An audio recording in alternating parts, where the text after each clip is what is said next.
Então, passando de 100, 130, já é considerado diabético.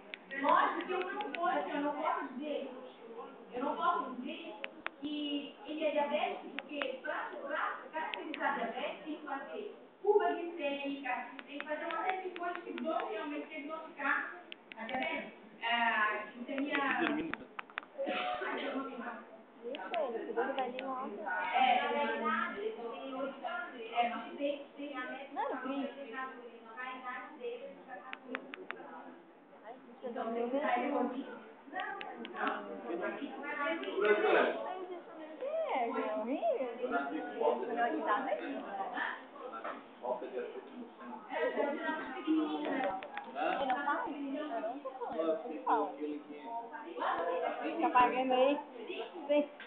é porque assim, ó, tanto o Agir está falando que falta de aprendizagem. Ou ele era muito pequenininho, ou era muito grande. Porque a criança, pequenininha,